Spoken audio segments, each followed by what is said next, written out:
Salam sejahtera Malaysia, denyut nadi suara rakyat bergema di channel ini. Jangan lupa tekan butang subscribe, like dan share. Malaysia kita punya, cintai Malaysiaku, kita jaga kita.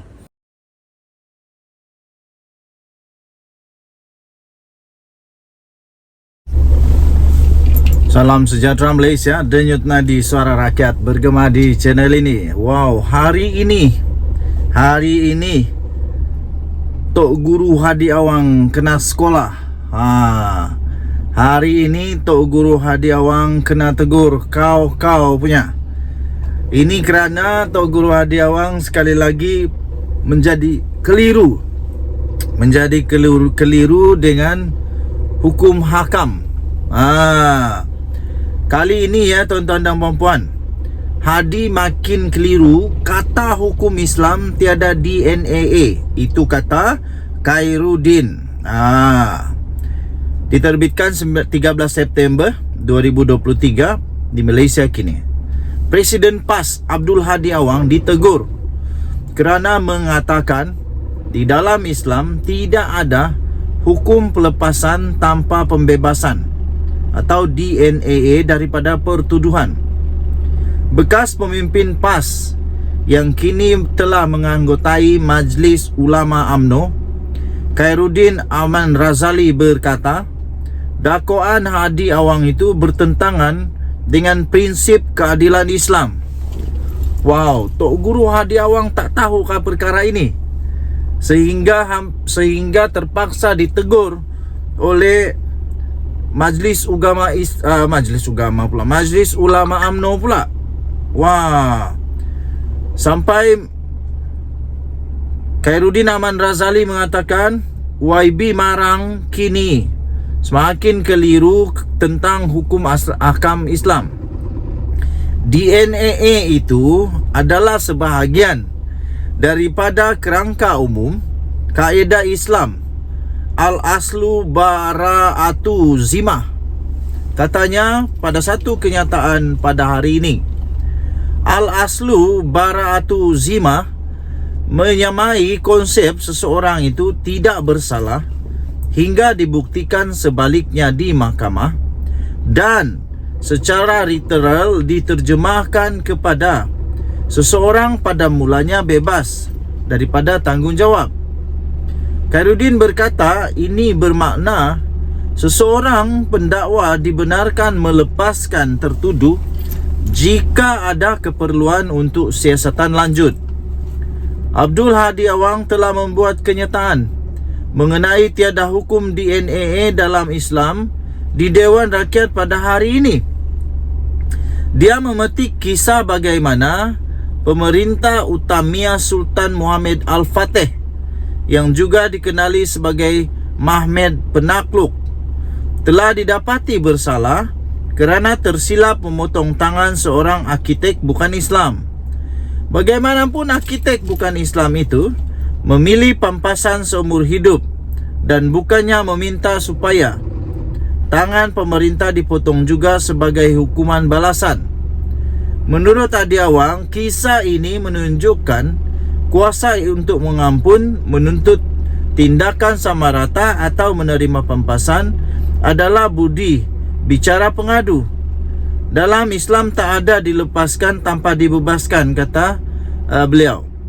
Mesti dikenakan hukuman, katanya.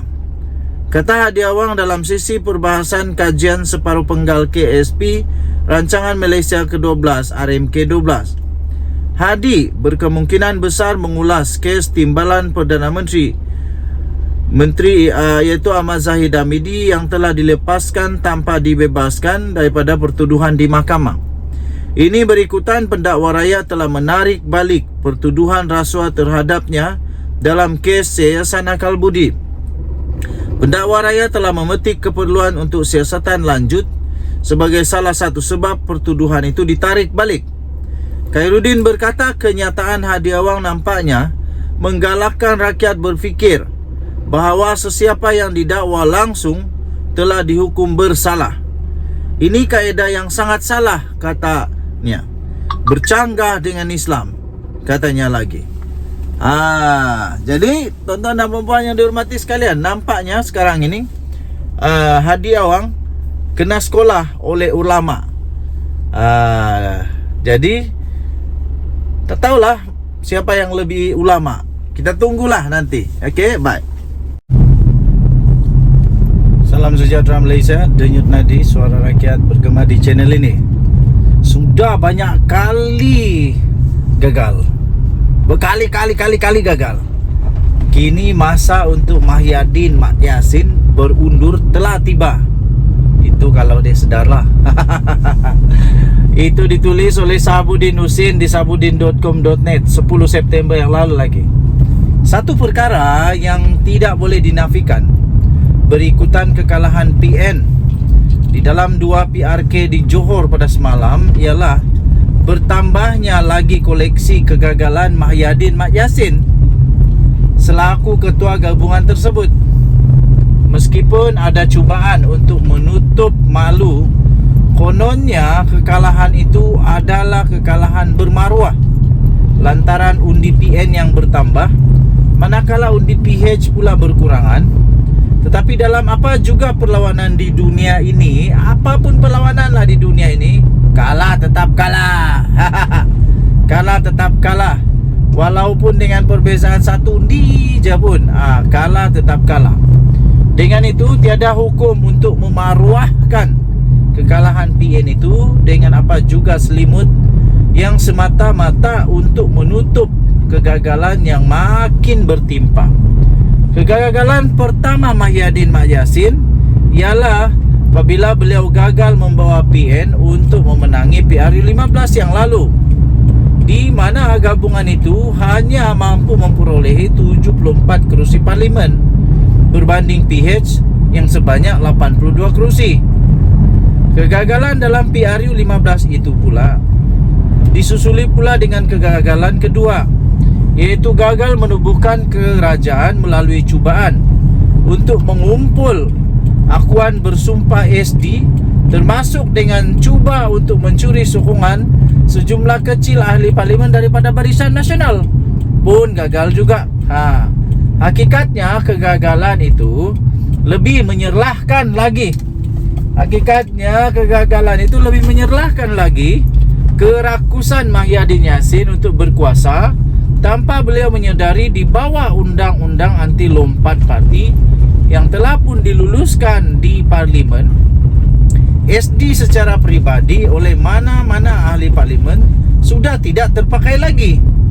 Pokoknya macam mana Mahyadin nak jadi Perdana Menteri buat kali kedua jika undang-undang dalam negara pun gagal difahaminya?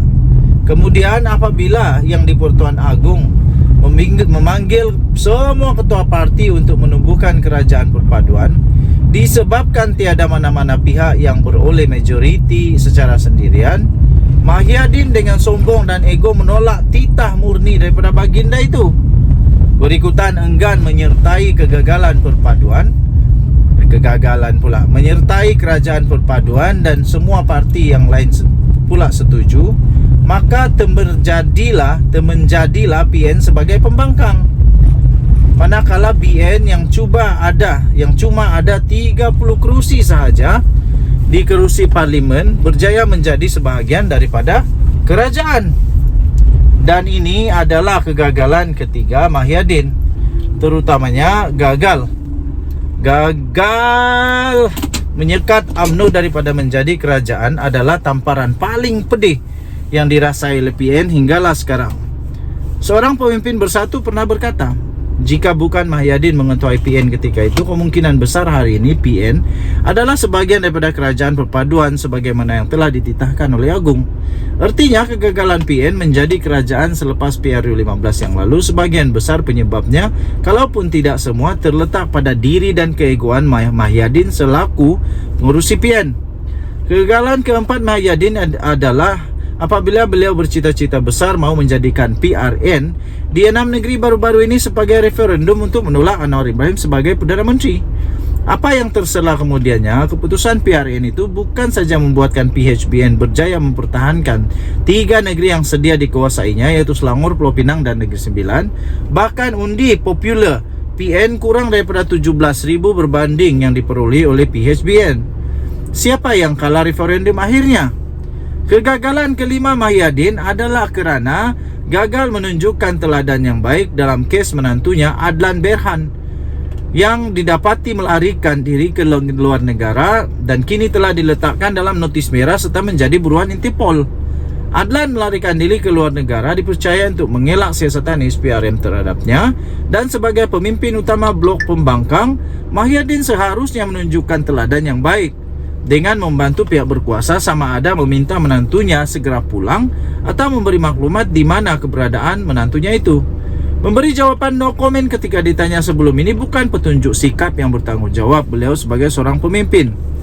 Dalam PRK Parlimen pula yang diadakan serentak dengan PRK Dun Simpang Jeram pula, cita-cita Mahyadin adalah untuk menafikan majoriti 2/3 kerajaan perpaduan yang sekarang mempunyai sokongan sebanyak 148.